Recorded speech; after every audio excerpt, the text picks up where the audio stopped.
Even when I doubt myself and I think, this is impossible, I just think I'm not going to let that thought make me stop, because it's not that, that's not telling me to stop.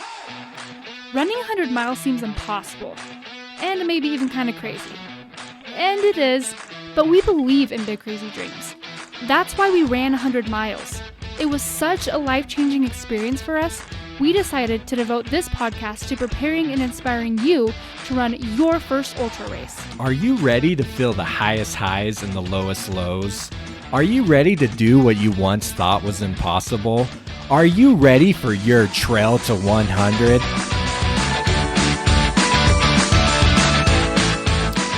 Thank you for joining us here on Trail to 100, the podcast made to help you finish your first 100-mile race. My name is Jacob Bateman, and joined along with me today is my beautiful and lovely wife, Melody. And as our guest today, we have a friend of the podcast, a local runner here in the Ogden, Utah area, Michael Whiteside. Now, first time I met Michael was out on a snowy trail about a year ago. I noticed this guy that I kept running across because we were hitting the same trail quite often, and he always had these giant sweatsicles coming off of the brim of his hat, just these little icicles that had formed from his sweat, and the dude was going up and down this 2,000-foot peak just repeatedly as he was getting ready for a race that went on that peak in the middle of February, where he would just go up and down it for 24 hours straight. So needless to say, this man is a beast, and he has wicked sweatsicles on his hat. But not only that, he has run 5 100-mile races, started running about 4 years ago, and we get to hear his story about how he started, the growing pains he went through his first few ultras, but then we really dive into the mindset and the mental battles that he's faced as he's run these 5 100-mile races along with countless other smaller distances and other ultras. He talks about the evils of self-doubt, how he's able to overcome it, how he's able to push through it, how he still has to figure out how to deal with it, how we have to stop playing the comparison game and stop setting ourselves up for failure, believe in yourself. And lastly, he also brings up the fact of we need to celebrate our wins and actually recognize and give credit to us when credit is due, because we're often our hardest enemy. We're cutting ourselves short, and all these things are huge when running a 100-mile race. And what Michael shares is just spot on for the mindset and the battles that we face, and how he shares how he tries to overcome them and how he still to this day is trying to figure it out, just like each and every one of us. Anyways, know you guys will enjoy this one, so let's get to it. Michael, thank you for joining us. Welcome to the podcast today. Thanks for having me. I really appreciate it. Yeah, I've seen you on the trail here and there. Melody's seen you at a couple finish lines, and we have some mutual friends, Right. So and first off, every time I've seen you in a race, I have been thoroughly impressed with how you're doing and how you just put your head down and grind and keep a smile on your face. That's what I was gonna say. I've just seen you around, and I feel like every time I've seen you from a distance, you're smiling. Nice. Yeah, I try, right? Stay positive, even when you're hurting real bad. That's what I used to tell when I coach track. I used to say, if you're in pain, just smile and the pain goes away, right? Right. So. Yeah. Sometimes. No, I don't think that works. I don't know if that works in an ultra. Well, that famous line, make friends with pain and you'll never be alone. Yeah. So, there you go. try anyway. Michael, honestly, I consider you a seasoned vet, but you've only been ultra running for about 4 years now, I think about. So where did it start? Yeah, I started getting a little out of shape when I got the job that I have now. And so I started cycling a little bit, and then to try and lose some weight and get in shape. And then I couldn't find races. I'm pretty competitive naturally.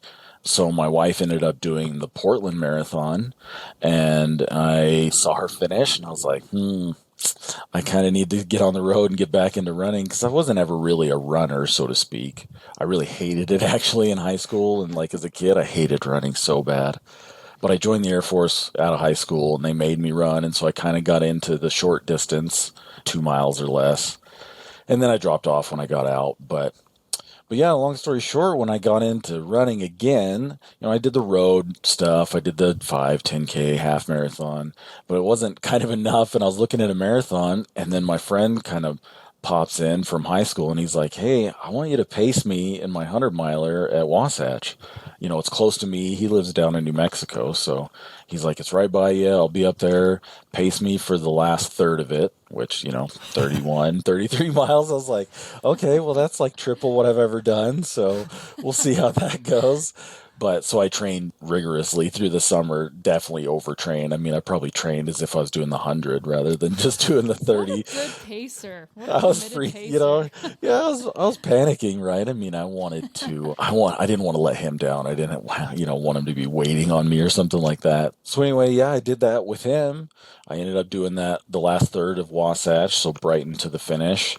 And when I saw him cross the line, and technically that was my first marathon and my first ultra. It was a lot of walking. Obviously, it was the last third of the race, so it's not like we were running hard. I mean, he's faster than me, but it's 100-mile pace. So, Right. so yeah, we got to the finish, and I was like, well, I think this is my life now. I think this is what I'm going to do. Like, I have to get a buckle now. Like, now that I saw him get his buckles, like, well, now I have to get one of those. And, that was September of 2019. And then in November, I did the Antelope Island 50K was my first ultra. Okay. Pause. Go back here. Yeah. I can only imagine pacing a 100-miler and not really knowing what the whole scene's about. Like, Yeah. I feel like you're just walking I would in be and nervous like, too. You're like, oh man, like you really got to get the training in. Yeah. You got to be there for your pal, But what Yeah. was like, and then once you were there in the scene, in the race with him, I guess what about it as you watched him go through it really was like, ooh, I want to go through that, or I want to feel that? What was the particular details that stood out that was like, man, I need to feel what he's feeling? Right. Well, I've learned over time, I'm kind of a glutton for punishment, right? I mean, so like I saw the community as well as a whole, right? I saw the aid station workers. I saw the other runners. It was like a family out there. Everybody was so nice. Everybody was so happy. There's good food. It's a good time, right? And then it's like seeing the highs and lows, right? Seeing himself, he's a pretty positive guy, kind of a lot like me, and we're both pretty positive. And he never really had like, oh, I want to quit moments, but he was, I could see it in his face that he was hurting, and he's complaining, that last third of Wasatch is pretty rough. Everybody thinks you're going to make up some time, but it's hard. So, it was a lot of watching him just gut it out and go through the pain and still somehow manage to cross the line. And just, it blew me away what 100 miles sounded like. And to watch him go through the night, pick him up at 1 or 2 in the morning, something like that, and watch the sunrise with him. It was like, I don't know, it was something that just, it got me. It sucked me right in. And I'm like, the whole experience was just like everything coming together. Yeah. And a little bit of like self-righteousness of like, I want to be the one that's doing that, right? Yeah. Totally. I want the we all have attention, that, right? Nobody wants We to wanna be admit the it. star. Right? Nobody Yeah, wants like, to look at admit me. it, but it's all there for all of us a little bit. Totally. Exactly. Yeah. I mean, you're the center of attention. Everybody's there for you. And it's like, I scoff at that a little. It makes me a little uncomfortable, but it's also like somebody's there to support you doing something so hard. It's uplifting too, right? I mean, it makes you feel like you're important and people matter and people think that you matter, right? If you're ever doubting how well you matter, have somebody crew for you, right? I mean, have them give up a day and a half of their life to follow you around crazy spots and support you. So Yeah. The love Yeah, I you mean, feel from your right? pacers and your crew, it's the best. Yeah. Exactly. The line you said, Michael, that really stood out to me was you said like it was a family out there, what you saw. Yeah. And I was like, how true is that? Like when you get out there, I remember my first 50 miler was Bryce Canyon. And I remember showing up and the 100 milers had already started, and it was a 50-mile loop and they were all coming in. And I remember seeing them come in and the people rally behind them and their crew all helping them, you know, and they just look wrecked. And they're about to go out. It's almost dusk at this point. They're about to go into the night, into the canyon. And I was just blown away as I saw that. And it's just something about that whole scene coming together that is like, wow, something special is happening right here. So, yeah. Totally. I mean, it's go ahead. I mean, it's so hard, right? And so there's something that kind of draws me to that too, like of seeing something that I don't think is possible and then be like, but other people are doing it. So clearly it's possible, right? Somebody's doing it. And you see people that you're like, how are they going 100 miles, you know? Guys and women in their 60s and 70s. I mean, it's like, it's possible, right? So wanted to see if it was possible. So how did, as you started training for your first 100, like what was your plan in order to get to that Wasatch 100? And was it did you have a coach? Did you look it up on Google? Yeah. Or were you like planning like 1 year I'll do 50K, then 50 miler? What was like your progress plan that you had decided on? Yeah, so because I started just before COVID, things kind of got thrown around. But, I wanted to do the build up, right? I wanted to do the 50K, the 50 mile, the 100K, the 100 mile. That was like my goal, is to build my way up to it, because I was still terrified of 100 miles. I thought, I'm not going to give up, but that's 100 miles, right? I mean, I knew what 30 miles felt like, and it was tough. So, so I wanted to do that. I ended up doing, the next year was 2020, right? So I was going to do the Zion 100K and ended up getting canceled. And so I ended up doing 100K by myself, just made the route. I had some friends meet me along the way for water refills and what I thought was good nutrition. And so just overtrained really at first because I didn't have a plan. I went to the internet, right? And there's, you could Google 100K plan or 100 mile 16-week plan or whatever. So I kind of did that, and I made it just kind of how I thought would be better for it. So I ended up training pretty rigorously, way too much. And what I eventually learned before, after I did my 100K, it took me forever. It was way slower than I thought it was going to be. I learned that I didn't know anything about nutrition or going through the night or, what 50 miles felt like, what 60 miles felt. I mean, it was twice as long as I'd ever gone. So yeah, I found out I didn't know about nutrition. And then, I ended up doing some more races, some more 50Ks. I think I did Twisted Fork. Is that like a 68K or something weird up in Park City?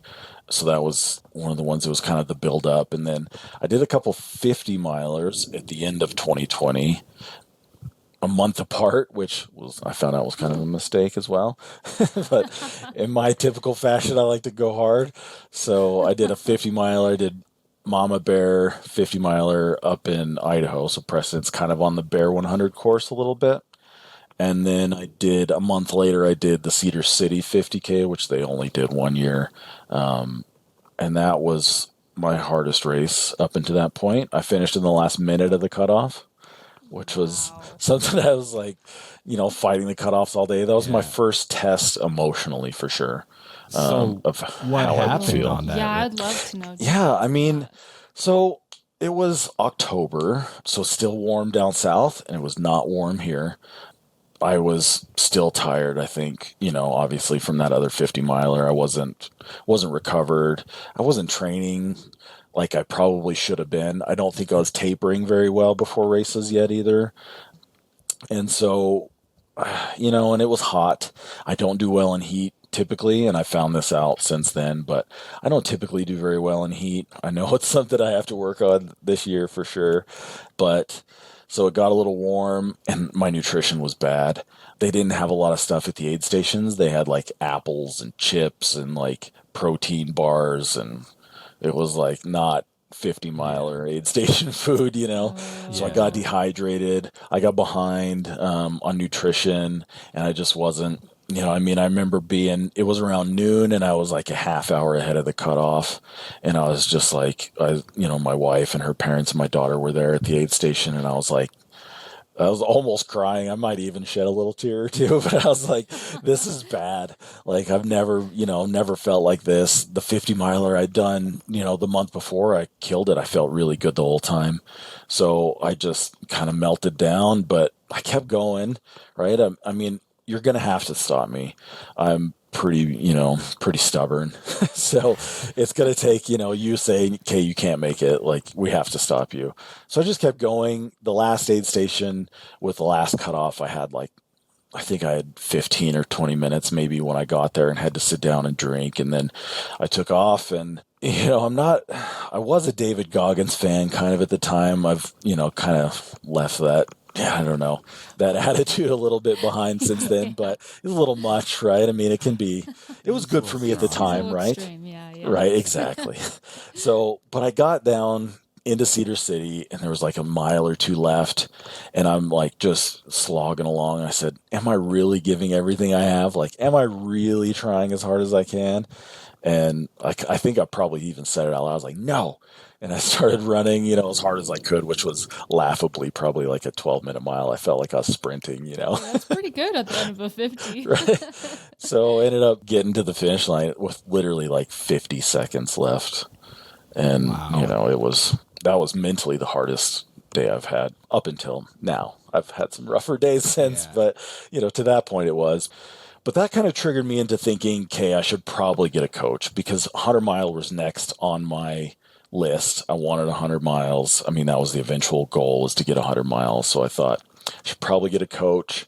My wife has a cousin, through a couple of marriages, so she's technically my cousin, but she's, we knew she was an ultra runner, right? We knew she was like the 200-mile distance. Like she did as hard as it could get, she would do it. So I was like, and I knew she coached. So I reached out to her and was like, I'm looking at doing 100 milers. And, and she asked, the typical questions, and we hooked up, and now we've been over 1,000 days training together. So Wow. I very much enjoy having a coach because I am a typical overtrainer. I know that I can put in more miles than is really necessary because I like the number, right? It feels good to have more miles than anybody else, or, Get more feels kudos good on Strava, right? That's right. Yeah. Be the leader in all the Strava clubs, right? Yeah. Yeah. I can get a little out of hand with that and definitely overtrain. So the coach kind of reined me in on that. And it was a kind of a shock at first. Like, this doesn't feel like enough miles by any means. Like, I was doing 70, 80 miles a week. I tried, I did a 100-mile week one time to see if I could do it, and wasn't doing rest days hardly at all, trying to just, go all out, be the guy that's on the trail every day. Right. Yeah. So the goal was always 100. So I knew I didn't really know what I was doing. I knew the internet could only get me so far. Googling and, looking at spreadsheets was like, I just don't know. So I signed up I deferred my 2020 Zion race, and I ended up signing up for the 2021 100 miler. So that was going to be my first 100 miler, was Zion in 21. Okay, but you said that was the one that was canceled. No. So the 100K was canceled, in 2020. Okay. And then so I just rolled it over to 21 and bumped it up to the 100 miler, because why not? Why not? So what kind of miles? So you said you were doing 70, 80 mile weeks prior to hiring the coach. Yep. Okay, what did the coach bring you? What was the main change up that when you were just doing it on your own compared to having your coach? Like, give us some specifics So a lot of it was obviously miles, right? Less miles, and focusing on things that I knew I should be doing, but I really didn't want to do, which is like interval training, right? Speed work, hill repeats, easy runs versus moderate paced runs, breaking it up, not just running the same pace all the time, as hard as I could go for as many miles as I felt like I should go, right? Thinking that I had to do 10 miles a day minimum, right? And then doing like back-to-back long runs, on the weekends, right? I mean, those back-to-back ones were a big change up for me. I wouldn't do typically, I mean, I wouldn't even think of doing a 20-mile run and then going back and doing another 20-mile run. And then now, I mean, in the heart of training, it's well over that, obviously, when you do back-to-backs. I mean, I've done as much as a 50K Saturday and a marathon Sunday to try and do the back-to-backs. So, That's awesome. yeah. The weird thing that I've found every time I think about doing those back-to-backs and get nervous about them is how much better I feel on Sunday, because I run Saturday, Sundays, how much better I feel on Sunday than I think I would. Like I have the legs still and still have the power and good still night's sleep can do, right? well, yeah, and then she'll make me do other things like get no sleep. So Yeah. there's a couple times a year that we'll do it, typically when we're a month out or so from the hundreds themselves, is do like a late night Saturday and an early morning Sunday. Oh, wow. So start around 6 or 7 at night, go till midnight if it takes you that long, and then start at 3 a.m., 4 a.m. Get that's 2 to great. 3 hours of sleep max, right? And just That's awesome. go for it again. And again, I'm still super surprised at how much energy I have. I mean, because you're thinking, I'm not going to have legs. I'm going to be so tired. And then you get through the first couple miles where it might feel a little painful, but and then you warm back up and you're like, well, I mean, it was hard yesterday. It's not like it's easy either day, right? So hard becomes relative at some point. Right, And right. honestly, that sounds just like great. Like we've talked about this before with other guests about the mental training for 100. Now that's just as important. You have to boost your confidence. You have to realize that you can do it. And like just thinking about that and like how you surprised yourself there, like that could be such a help going into the night as you're like, you know what, I can do this because in my training run, I ran, 20 miles off of 3 hours of sleep, Well, and Right. I think that's relatable in a lot of cases. For some reason, the first thing I thought about was an ice bath. Like you think an ice bath is going to be terrible, and you get in, and it is terrible for maybe half a second, but then you're like, oh, okay, like this isn't Right. as bad, And I think Right. just like in life in general, I think we can be really scared for something, and then once you get going, I think usually it's just like, okay, like I got this, I can do this. I think it's just the getting started is always the hardest part. Yeah. Right? That mental barrier, right? I mean, and you lead yourself into it.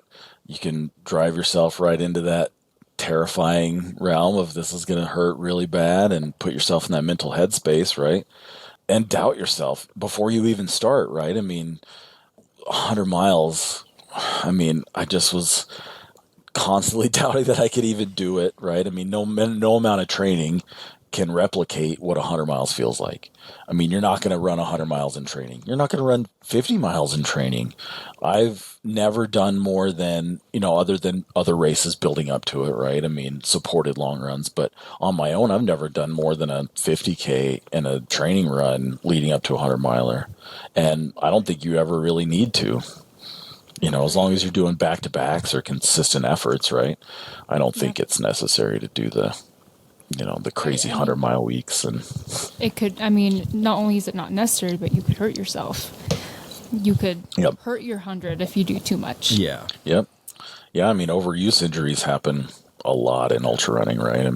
I've struggled with my feet a little bit and had to do some things to avert those. But yeah, So, Michael, looking as you've progressed towards that 100 Zion 100, did you ever at any point during your training, as things were getting closer and closer and closer, start having any doubts creep in about, whoa, what am I doing? Like, I barely survived that 50K last year. Yep. How am I going to now do 100 miles down in Zion where there's a lot of exposed areas in the sun?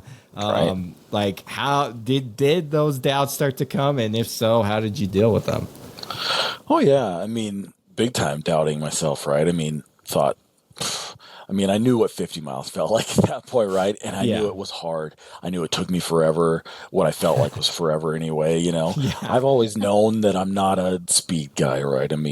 I was moderately, okay at shorter distances, but I've never been like a fast runner, especially long distances. I mean, I know I won't stop. Now I know that, but I certainly didn't know it before Zion. I mean, and I knew it was going to be hot. It was April, so it was cold up here, hot down there. So I knew I was going to struggle, but there wasn't any training I could do without literally going somewhere warm, which, I don't have the capability of doing that. So I just, flew with it. I mean, for sure, there was so much doubt of whether I could do it, whether I belonged there, if I was wasting everybody's time, if it got to the point where I was too slow to where I wasn't making cutoffs or something like that. I mean, that was always in the back of my head.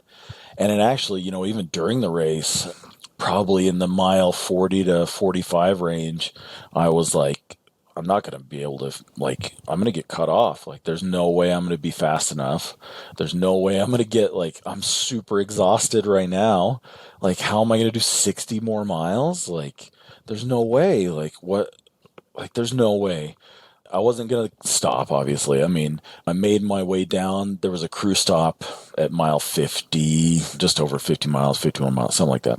Anyway, so I knew I was going to see my family. My coach was going to be there. She was going to take over pacing for me for the rest of the race. So she was going to pace me for half of it, which was amazing. But I knew if I could get to that point, maybe I'd feel better, right? Maybe something would happen. I mean, it was completely unknown for me. So I was, getting into the dark. I thought, I was constantly comparing myself to my friend who I paced and his 100-mile time and thinking that was like the standard, right?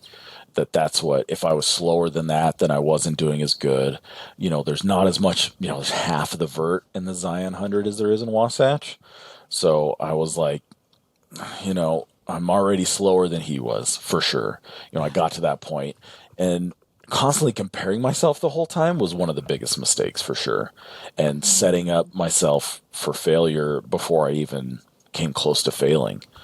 So eventually when I did see the crew and the family, I sat down, I think we changed my shoes and just kind of, let me reset, give me some food.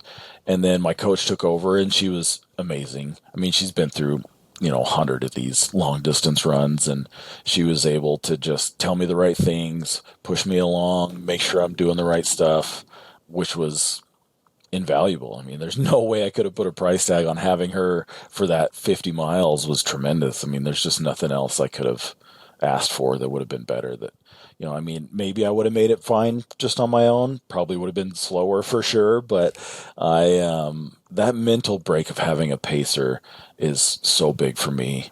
Totally. I mean, just having somebody there, seeing your family, right? I mean, getting that little reset of okay, I'm in existence. I'm not alone on a trail in the middle of nowhere by myself, and watching people pass me because I'm feeling like garbage, and they're in their high and I'm in my low, and later I might pass them, but right now it feels terrible. So, that barrier of comparing myself took, years. I mean, I still kind of fight with it now. So it's not like it's gone, right? I didn't just get over it, but knowing now that those lows are there and they're going to be terrible and you're going to feel like I'm done, like I'm never going to have energy again. And I knew because Zion is kind of like, it's a bunch of loops. So you have to go back from where you started. So I knew there was a climb that was going to be really rough at like mile 70 because we came down it in the 20s or something like that. So, I was dreading that all day and was like, if I feel like this at 40, I'm not even going to be able to make that climb. Like, what are we doing? So, when I got to that point, though, my legs felt great. And it was a big eye opener of okay, so this is a roller coaster, right? There is super low lows, but a high is going to follow it. And you're going to pull out of it and you're going to get energy that you thought it's impossible, right? I mean, there's no way I'm going to feel any better. I'm going to be moving still. How am I going to magically get energy? And you magically do. You do. It is Yeah. like magic. It is. You take a power nap or you eat something just right or someone, I don't know, some kind of motivation and all of a sudden, you're off. first of all, you found an awesome coach, it sounds like. It sounds like you found someone that you click with really well, which is really important. Someone who knows how to get into your psyche and, tell you the right things. Second, I just want to ask, so I have two questions. My first question is, how did you overcome this self-doubt in your training? And then my second question is, how did you overcome the self-doubt in the race? In these, like, as you say, around mile 40, you're like, how am I going to go 60 more miles? Yeah. Yeah. I mean, in training, right, it takes longer to see results, right? I mean, for me, I'm not a quit kind of person, right? I mean, if I say it out loud or I say it to other people or I put it on social media, I'm stuck because I'm not going to not do it, right?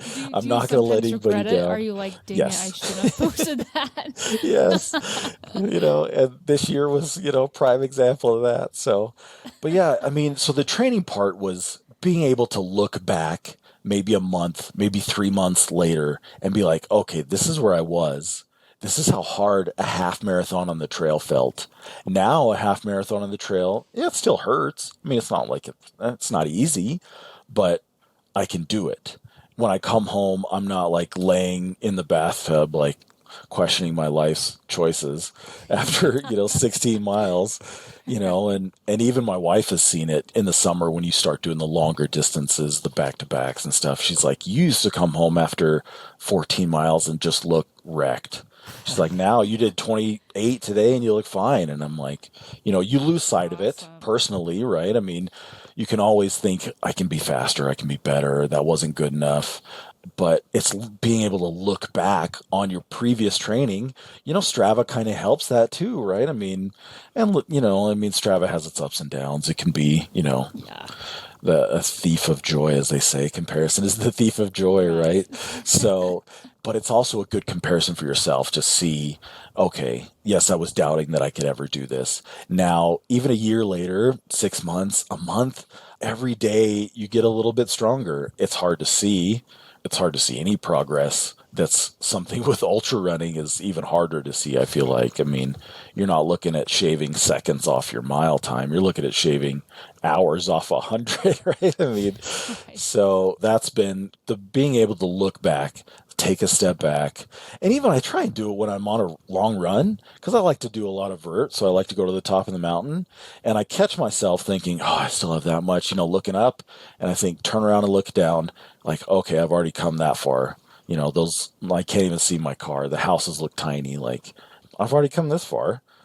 So it's reminding yourself of where you've come from, where you started, how hard it was to begin with, how hard, 10 miles felt a year ago versus, what 20 miles feels like. Almost feels like the same thing 2 years later, a year later, 6 months later. So that was probably the biggest tool I found. And, my coach reminded me of these things is like, remember where you came from. And then, in the races, there's just like, I don't have a quit. I don't have an off switch, which is, a good thing and a bad thing, right? I mean, I have an addictive personality. And so, I've, come through things like that in my life, but I've learned that I don't have an off switch, which has been super helpful. Even when I doubt myself and I think this is impossible, I just think I'm not going to let that thought make me stop because it's not that's not telling me to stop. My legs, my body, my lungs, they're all going to keep going, whether or not I feel like I can or not. Like, they're just going to keep going. If you don't tell yourself that you're going to fail consistently, you're probably not going to fail. Even though you really think it, you really think this is like, there's no way. Because I've really thought that in multiple times, like, there's just no way. And I don't think, well, there's no way, so I'm not going to keep going. I think there's no way, but let's see. There's no point in stopping. I mean, and I certainly, what weighs heavily on me a lot of the times is letting somebody down. So again, if I've said it out loud, if I've promised somebody, if I've dragged my family and friends out on this crazy adventure, I'm certainly not going to be like, you know what, it was too hard. Sorry, guys, let's go home. It's like I have that huge burden almost, which is sometimes and quite often can actually be worse than, do more harm than good. But I think I don't want to let anybody down. I don't want to give up because it's too, quote unquote too hard. I want to go until either I run out of time or I'm physically unable to continue. Like I got hurt, I got too dehydrated, I ran out of, energy, period. But I'm not just going to say this is too hard, because it is hard, and it's not going to get any easier because you say it's hard. I mean, It's certainly going to, so I just think that's been the number one thing for me, continuing in the harder races that I've done since Zion, is like, everyone since then, I've learned a little bit more, little bit more, obviously.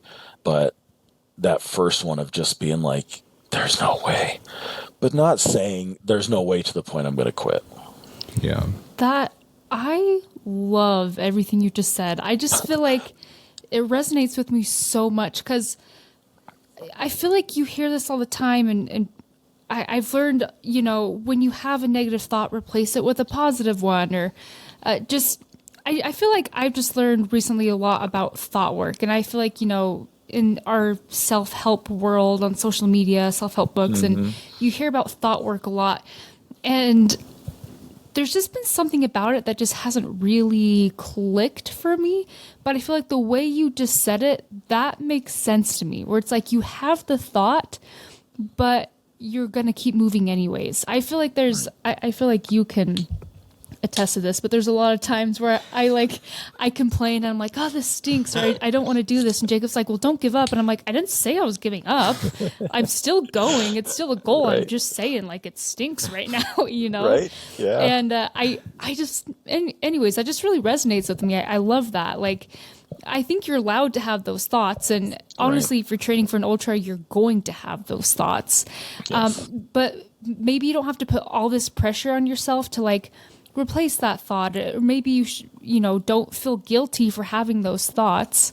Right. But just don't let those thoughts stop you. I think that's the trick. I love it. That's what hit home. You said, how you said, oh, this feels impossible or whatever. But then you said, you consciously told yourself, I'm not going to let a thought make me quit this race. So like you told myself, it's got to be like something goes wrong with my body that makes me quit this race. Right. I'm not going to let the thoughts stop me. And I thought, wow, I thought that was a profound statement, because I think about my last 100 where I was this close. I had told the aid station director, call me a ride. I'm going home. I'm not finishing this race. And when that vehicle pulled up, I ended up walking the opposite way and headed back out on the course. Nice. But I nearly let my thoughts make me stop. I was just totally had gotten in my head. Mile 75, and I thought, you know what, it's done. And, you surprise yourself, like you said earlier. Right. And all of a sudden, 2 miles later, I'm cooking a 12-minute mile. When I thought I couldn't go one more step. And you're like singing songs and stuff. Yeah. So it sounds like moral of the story is to overcome self-doubt is you just don't stop. You just keep doing until you do the thing. Or you keep going until you do the thing, right? Right. Yeah, because, it's going to be there, right? There's no denying that you're going to get in a mental low. And I've talked to plenty of people that have DNF'd, right? They've backed out on their hundreds, and usually it's their first, and I got a good friend that backed out on his, and it was like, it eats him up constantly, He's since completed one, and I'm super proud of him for that. But it's like, you get into that headspace, and if you don't have somebody there to talk you out of it, if somebody's like, you know what, your crew is important, and if they say, okay, you're done, well, let's go home. That's a huge, a huge part of it as well, point. Right? But if you let yourself get overcome by that to the point where you think, well, there's no point, right? There's no point in even trying. Where, if you just try, just keep going. You never know, right? The unknown is there in hundreds. And even to this day, I still feel like I'm a rookie. I still feel like every time I'm learning something more and more important about these things. And the journey I had this year was probably the hardest test I've ever felt. And and definitely my hardest test mentally, and staying in that headspace of negativity for so long that I thought, this is stupid. But I wasn't going to stop. I still wasn't going to let it quit. But it was like I kept telling myself the wrong things. I kept living in the moment of pain and absorbing myself in it, and just despair of like, oh, this is going to be so hard. And instead of switching that, that mindset into, like you said, I mean, everybody says replace the positive, right? Or replace the negative with a positive. And I couldn't do it at this last one that I did. I couldn't get out of it. But it was just like, just keep going anyway. Like, you're here. What are you going to do? Go home and then regret it for the next year of your life, right? Yeah. I mean, Right. the regret is going to outweigh any sort of pain you're in at that moment. The regret of giving up because it's too hard, or, you don't think you can, is going to be far heavier than just trying to push through and getting cut off, right? I mean, going until somebody stops you because you ran out of time. I mean, why not go until they say no? Yeah. I feel like the thing that you lose when you're in a negative headspace is the joy that you could feel. Yes. I feel like you lose out on being present and enjoying the moment.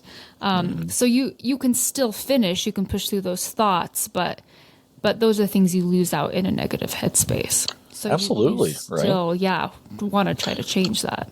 Yeah, because you miss, I mean, a lot of these hundreds, right, are in great places that you should be enjoying the scenery, you should be enjoying where you are. And if you're just moping along, swearing at yourself, and, I mean, you don't look up and look around. Sounds like you've been behind me on 100. I was just thinking about when I paced Jacob at the Ute 100, we were climbing up this mountain that he'd already been up, but Second time up it. It was my first time, and it was, like, no exaggeration, the prettiest view I have ever seen in my life. It was just gorgeous, and we got up there, and I was like, wow, like, just amazed. I was taking pictures, and he just sat on the ground and was staring at the ground. And was not in the moment. Yep. I know that feeling very well. Yeah. And I was like, okay, you done? We got to get down this mountain. And that's just going to happen when you're in that amount of pain, But. Absolutely. Yeah. And I mean, but you do, right? You lose that little bit of perspective of like, okay, I should be enjoying this. I paid money for this, by the way. Right. I signed up for this. Yeah. This was my idea. So, yeah. Michael, you've ran how many hundreds now? So I've done 5. I'm 5 for 5. I've yet to DNF anything, which is, I know it's coming. I know it's not going to happen forever. It's inevitable, right? Right. Yep.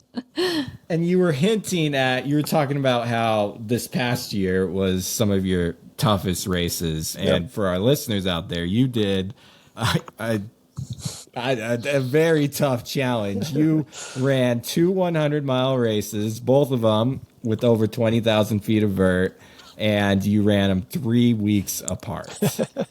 Yeah. What put that crazy idea in your head? I can sense pain in the laughter. Oh, it was rough. So naturally, in my world, I want to progress harder and harder, right? I want to see, okay, I've done 100. So I did Zion. I did Bear the same year. I actually signed up for 200s before I even did one, because I knew if I failed, I would want to do another one. Yeah. I knew if I succeeded, I would also want to do another one.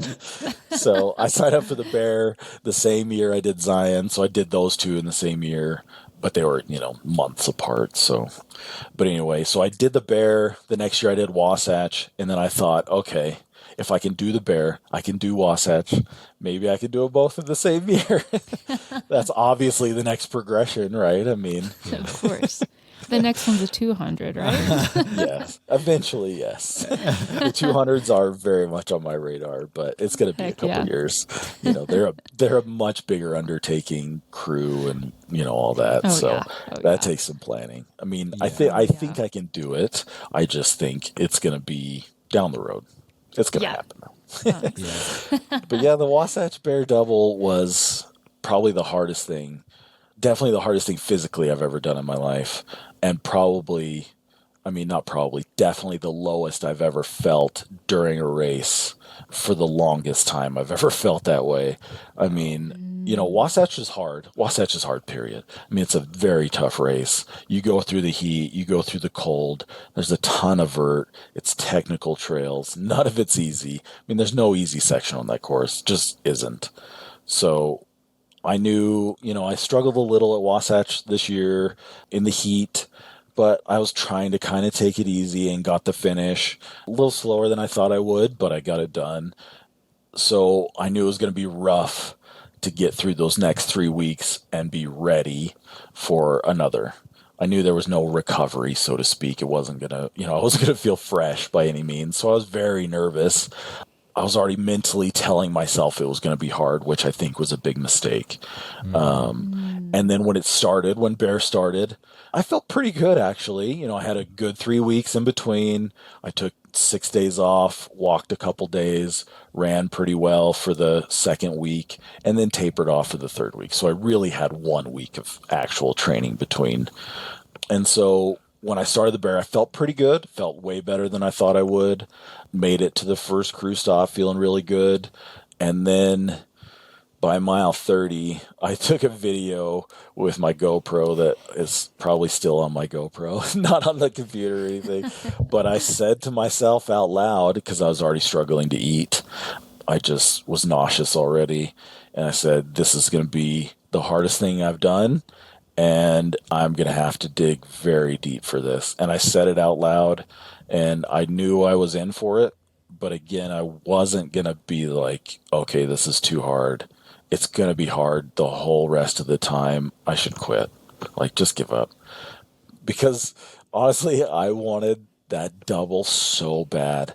I wanted to do what I've heard most people not be able to do, which is do both. I've heard, I have a few friends that have tried and not made it. And I thought, I want to be one of the people that can do it. And I wanted it bad. So even saying that at mile 30, whatever, that I was going to be, digging deeper than I've ever dug, that this is going to be harder than anything I've done, I shouldn't have been saying those things out loud, for sure. I should have, been like, you're going to do it, which I kept telling myself, though. So that was, the positive. There was some part positive of it, right? in there. Yeah. There wasn't going to be like, okay, just give up. I thought, I'm not going to give up. I'm going to get there, but it is going to be so hard. And I really wish I wouldn't have continuously said that the whole time. Yeah. But, I got down to the next crew stop, and I've never really broken down mentally as hard as I did at that crew stop. I had, some crates with my stuff in the back of the car, and I leaned on one and I was crying. And I don't think anybody knew I was crying because I was kind of like laugh crying. But I was like, I said, who said this was going to be easy? Which one of you told me this was going to be easy? It is my wife and my daughter and her parents and my pacer, and they're like, none of us said this was going to be easy. This is all your idea, by the way. So, it took that breakdown, but I wasn't realizing at the same moment how well I was doing, because I was constantly telling myself how tired I was and that my legs were not coming back the way they would in a normal 100. I kept literally saying in my head, your legs are fried from Wasatch. It's not going to come back like they normally would in a 100-miler where you have those highs and lows. It's going to be low, and it's going to be hard, and you're going to have to push through what you've never pushed through before, which is true. But I definitely wish I wasn't saying those things to myself, because I did get my legs back. They would, ebb and flow. I would get energy. I would lose energy. But I definitely struggled mightily with eating. And I would go hours without nutrition of any kind. I just couldn't eat. And then, it was like I'd have to sit at the aid station and stand there for, minutes just drinking water or, ginger ale, something to get my stomach to calm down. And then I could eat, and I'd eat some, and then I'd make it an hour out of the aid station. I'd be like, well, eating's done again. Like, make it to the next one. And Bear, they're a lot farther apart than they are at Wasatch. So it was a struggle. Was it mainly gut issues? Yeah. I ended up throwing up for the first time ever in a race at like midnight.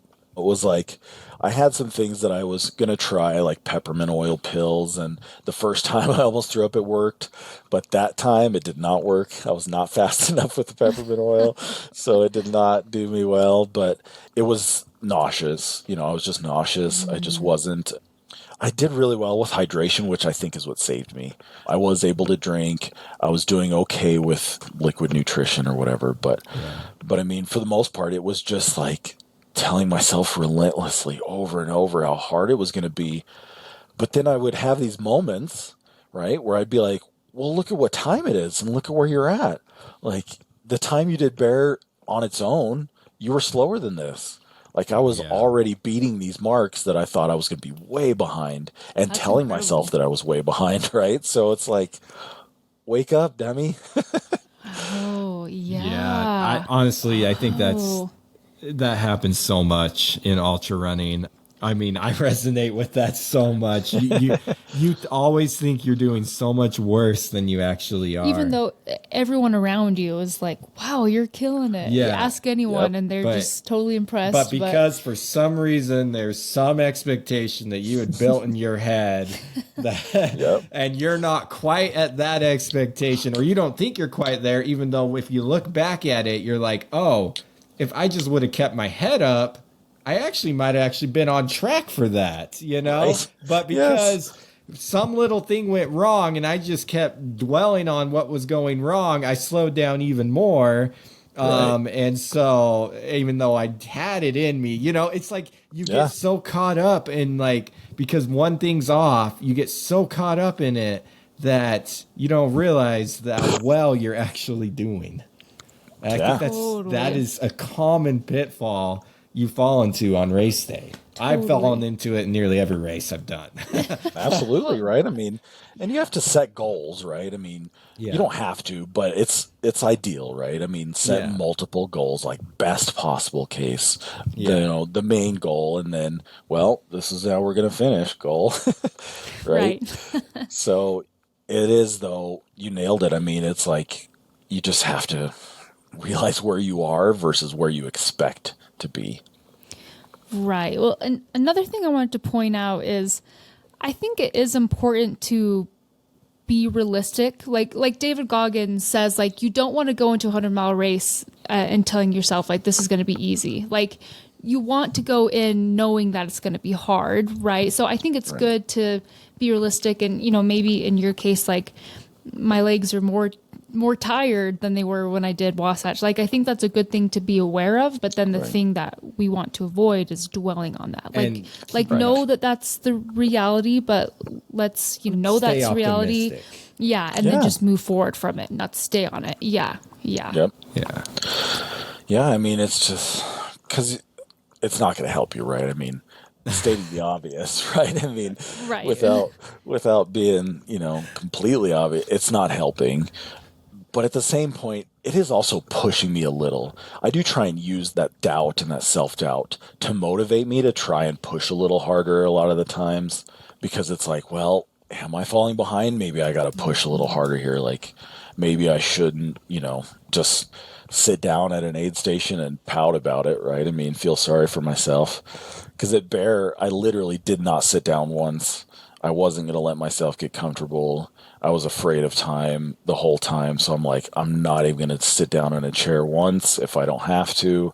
I'm not going to take, I'm going to take as little time as I can, which ended up being more time than you think every time. It's more time than you think, especially at the crew stops when it's, everybody's there and you're like trying your hardest to get as much nutrition and liquid in you as you can. But I think you nailed it, not dwelling on it, not living in it that whole time, right? I mean, and even, it's such a roller coaster emotionally. Even after, it's an emotional roller coaster, right?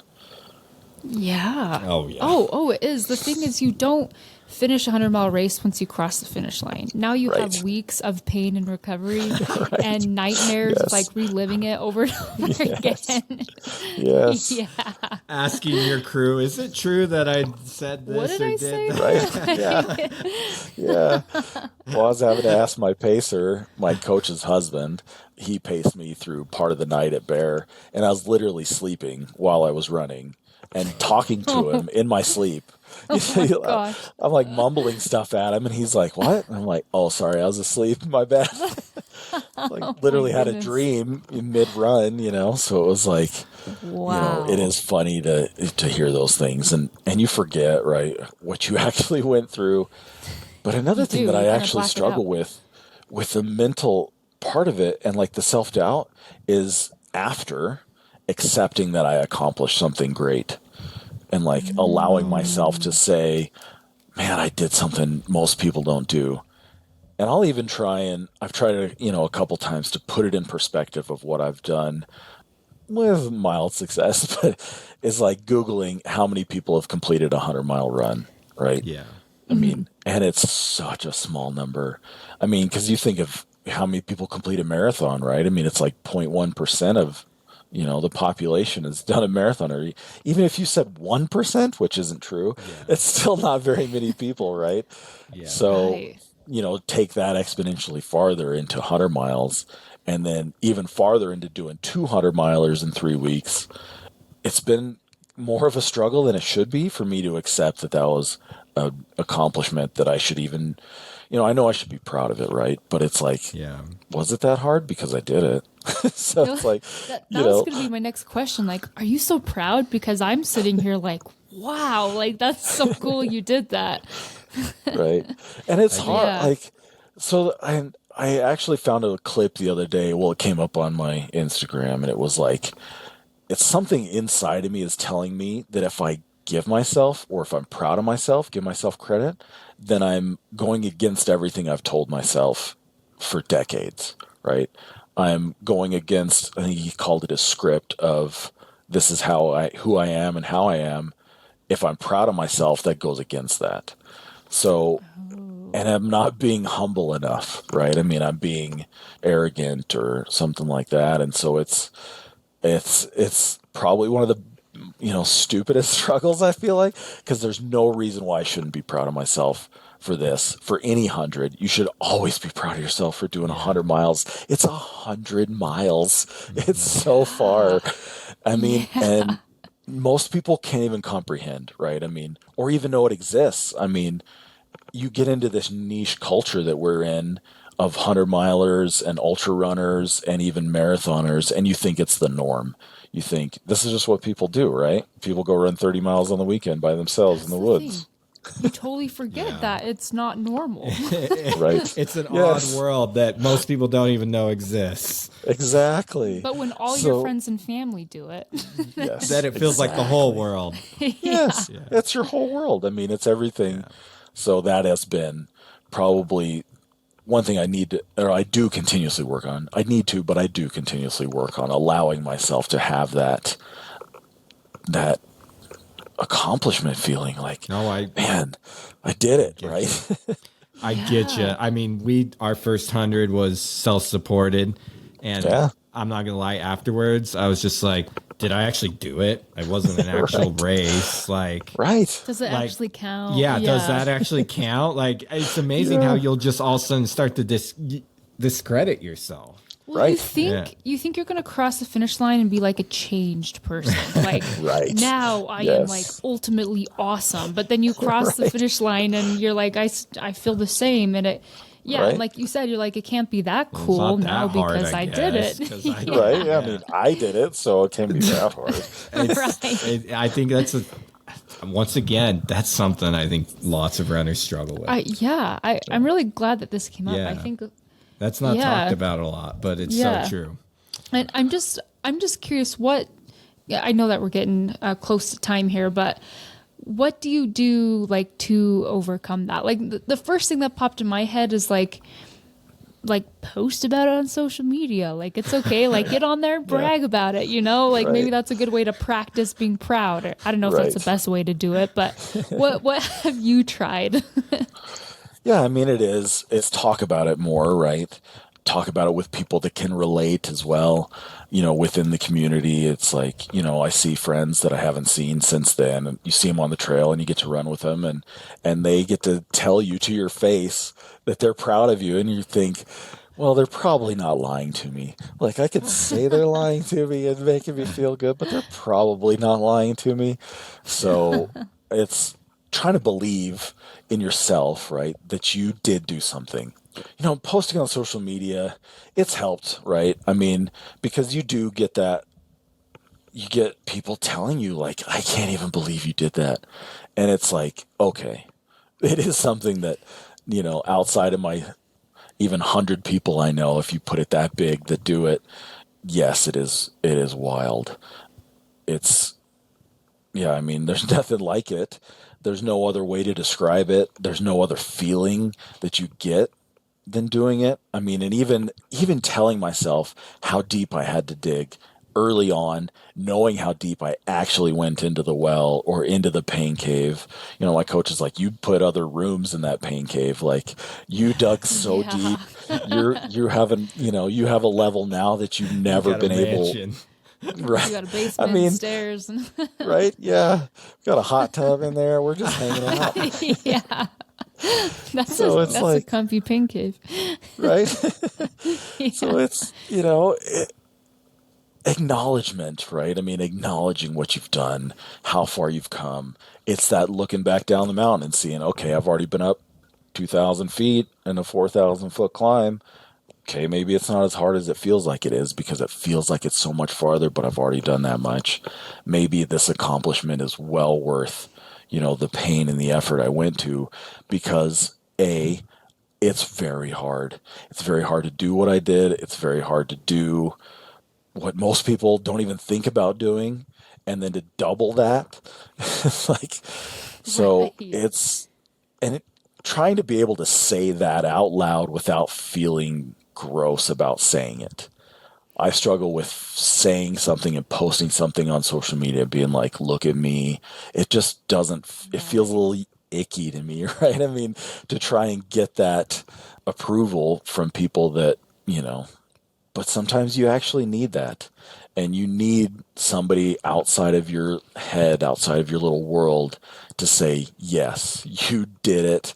It's amazing. Good job. I mean, you got to let yourself enjoy what you just worked so hard for. I mean, summers, earned hours, that. days. Yeah. I mean, and it was like, the second part of that is I put in a year of work. I knew as soon as I finished Wasatch, okay, this is my goal. If I get into Wasatch again, I'm going to do them both. So it's literally a year that I focused on it and concentrated on it, and then it was done. And then it's like, well, now what? Right. How am I going to possibly top that? And yeah, that was a big emotional letdown. And even seeing, just tying into that social media, people saying, I can't wait to see what's next. And it's like, oh man, I don't know what I could do that's the even harder pressure than of that, it. right? Yeah. Yeah, the We felt pressure that shows after our up, right? first 100. Everyone's like, so are you going to do 200 now? And we're like, Right. we're, yeah. I'm too Yeah, we got some work to traumatized. do, right? Yeah. Yeah. Well, Yeah. Yep. Well, Michael, this has been awesome hearing your thoughts, and especially it's turned into kind of a mindset podcast that I think is so valuable, especially for beginner ultra runners. If you're going after your first 100, Not to even know, for beginners, but Yeah. I think for any ultra runner, yeah, I think these this stuff thoughts is great. haunt, I think, most runners, and they deal with them. And so, but before we let you go, we ask this question to everyone. What is, you've given a lot of good advice here, talked about a lot of good things. What is like one of your top pieces of advice that you tell your friends when they say, hey, I'm going for my first 100-mile race, just signed up. What do you got for me, Michael Whiteside? What should I do? Yeah, and that's a tough one because I could go on another hour yeah. of things to right. say, right? Yeah. I think for me the biggest lesson has always been don't overtrain, don't overthink it, don't all the don'ts, right? Put yourself out there, either find a coach or find a good program that you feel comfortable with, and just stick with it. And don't give up on yourself because it's going to be so hard and you're going to want to quit. You're absolutely going to want to quit. I don't care if it's your first, if it's your 10th, you're going to feel like I want to quit. And just don't. Just keep going, right? I mean, just go until you physically can't. Don't let your mental doubt for yourself or your training or your focus drift to the point that you think, okay, I should actually quit, because you don't need to. You can keep going. It's 99% mental, right? I mean, some people say it's 70%, but I think it's so much mental. It's overwhelmingly, because you can train. If you train enough, if you give yourself enough time on your feet, enough hill repeats, enough this or that, no matter what you do, you can do it. People can finish 100 miles, but it's got to be in your head that you can do it. Exactly. Well, David Goggins is a perfect example of that, right? Right. He didn't even train, and he was able to finish. Right. So I agree with that 100%. Yeah. Yeah. Fake it till you make it, right? Yeah, exactly. Yeah. Well, Michael, golly. I know. was I good. still have lots of questions. Yes. That's when you know it's a good podcast, Yes. is when you have a ton of questions at the end. This one's hard to keep to an hour, but we got No worries. Well, thanks, guys. commitments. But it's been so good having you on. If we have listeners that want to see you brag about yourself on social media, where can they find you at? Yeah, so I typically stick to either Instagram or Strava.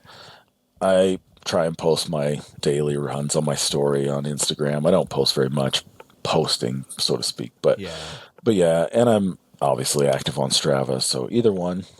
And what's your Instagram handle? Instagram is at Michael_Dean82. Okay. And then I'm Michael Whiteside on Strava. I don't remember what my actual Strava handle is.